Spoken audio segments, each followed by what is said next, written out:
Good morning. Uttar Pradesh खंड शिक्षा अधिकारी परीक्षा 2020 के सभी अभ्यर्थियों का एम्प्लॉयमेंट न्यूज़ चैनल में बहुत बहुत स्वागत है। बीईओ परीक्षा 2020 16 अगस्त को हो चुकी है। आयोग द्वारा ऑफिशियल आंसर की भी जारी की जा चुकी है और आपने अपने मार्क्स का आकलन भी कर लिया होगा। रहा सवाल विवादित प्रश्नों का, तो ऑब्जेक्टेड क्वेश्चन हैं उस पर जो भी डिसीजन आएगा वो सबके लिए समान होगा। फ़िलहाल तो ऑफिशियल आंसर की के आधार पर रॉ मार्क्स आपके सामने हैं और अब आप इस दुविधा में होंगे कि मेंस की तैयारी करें या ना करें।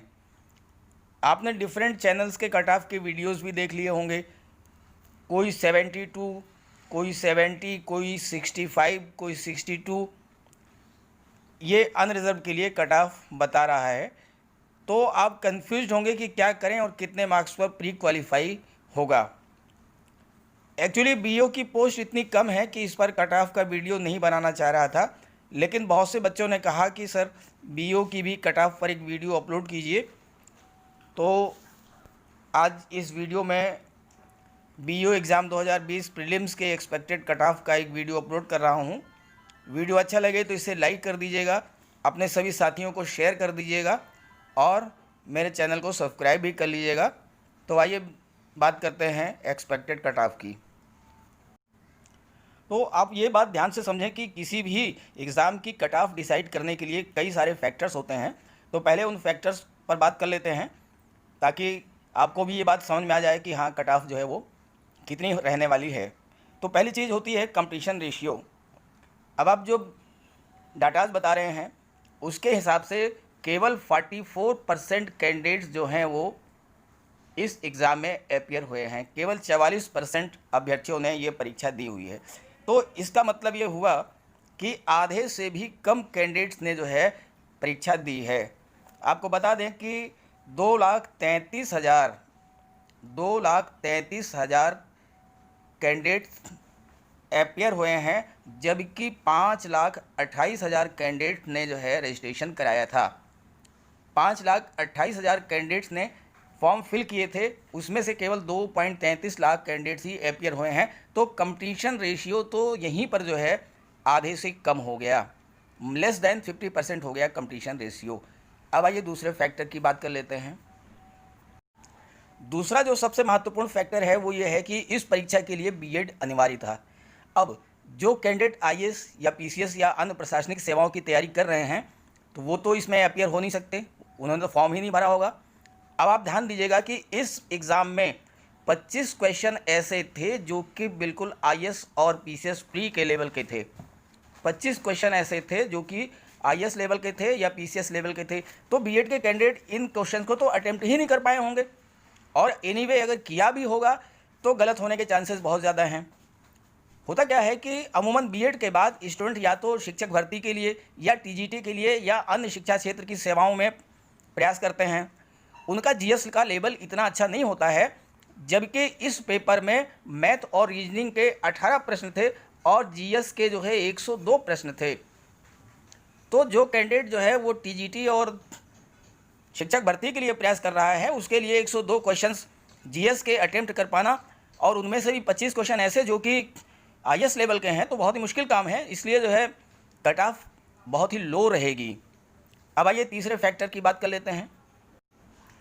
तीसरी बात आती है पेपर का लेवल क्या था। क्या ये पेपर बीएड कैंडिडेट्स के लेवल का था? कतई नहीं था। हाँ, ये आईएएस और पीसीएस के लिए तो मॉडरेट टू हार्ड हो सकता है, बट बीएड के लिए तो बहुत ही टफ था, बहुत ही हार्ड था। दूसरी बात ये भी है कि जो कैंडिडेट एसएससी की तैयारी करते हैं उनकी मैथ और रीजनिंग काफ़ी अच्छी होती है, लेकिन चूंकि एसएससी कैंडिडेट के पास बीएड की डिग्री नहीं होती है तो वो कैंडिडेट्स भी जो है इसमें अपियर नहीं हो पाए।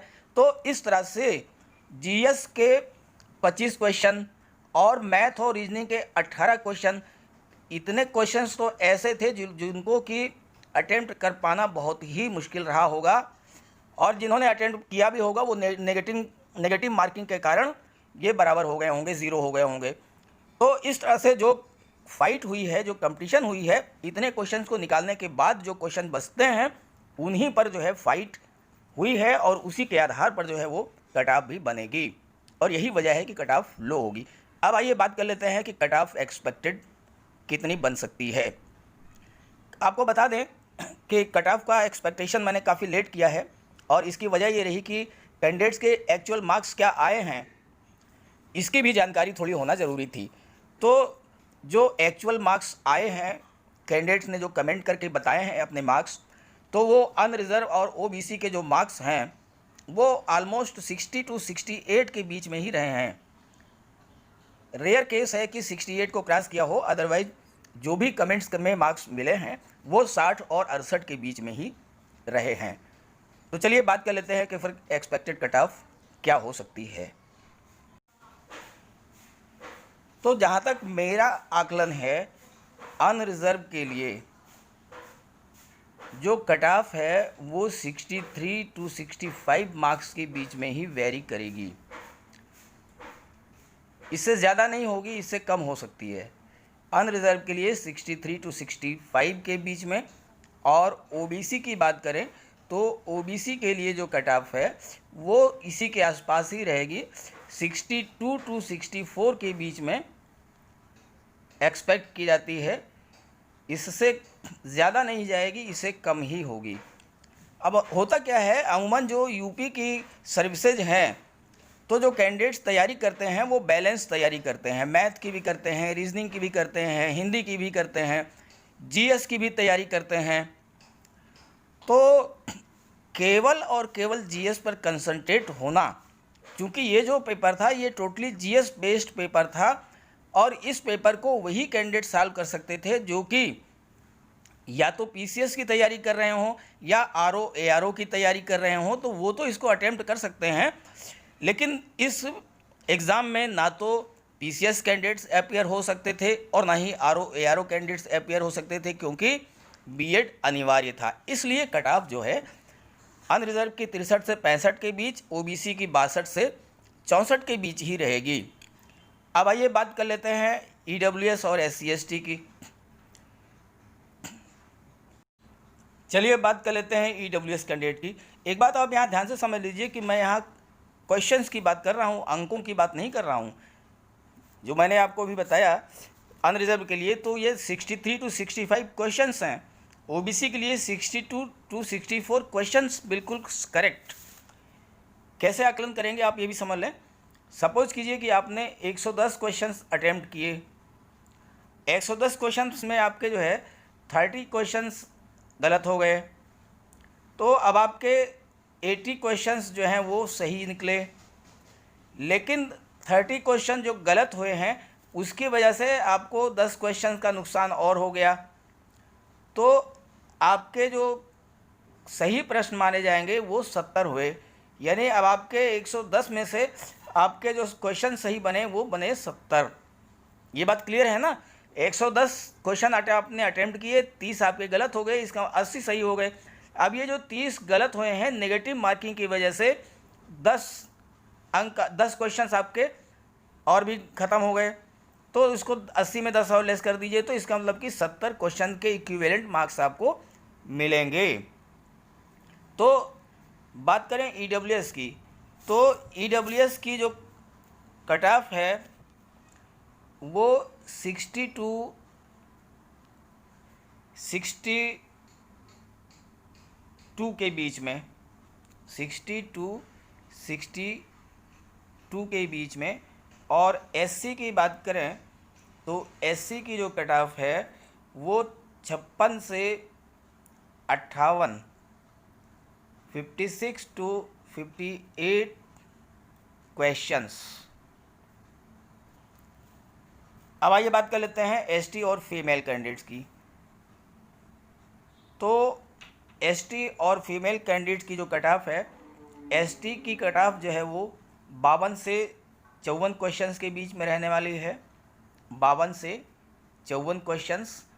और फीमेल्स की जो कट ऑफ है वो 56 से 58 क्वेश्चंस के बीच में एक्सपेक्ट की जाती है। तो ये था बीओ प्रीलिम्स की कट ऑफ का एक्सपेक्टेशन। अगर आपके मार्क्स इतने हैं या इससे 2 या 3 क्वेश्चंस कम भी हैं तो भी आप मेंस की तैयारी अच्छे से करें। मे भी कट ऑफ इससे भी लो चली जाए। इससे ज़्यादा तो नहीं जाएगी, बट इससे लो हो सकती है। तो इसलिए अगर आपके नंबर 2-3 अंक कम भी हैं तो भी आप अच्छे से तैयारी करें। वीडियो अच्छा लगे तो इसे लाइक करके और अपने सभी साथियों को ज़्यादा से ज़्यादा शेयर ज़रूर कर दीजिएगा, ताकि उनके मन में जो कन्फ्यूजन है वो पूरी तरह से दूर हो जाए। अमूमन कैंडिडेट्स के मार्क्स इतने ही आए हैं, इसी के बीच में आए हैं, और इसका एक आधार भी है, लॉजिकल बेस भी है, उसी के आधार पर मैंने ये एक्सपेक्टेशन किया है। तो इसे शेयर ज़रूर कर दीजिएगा ज़्यादा से ज़्यादा। Okay, thank you.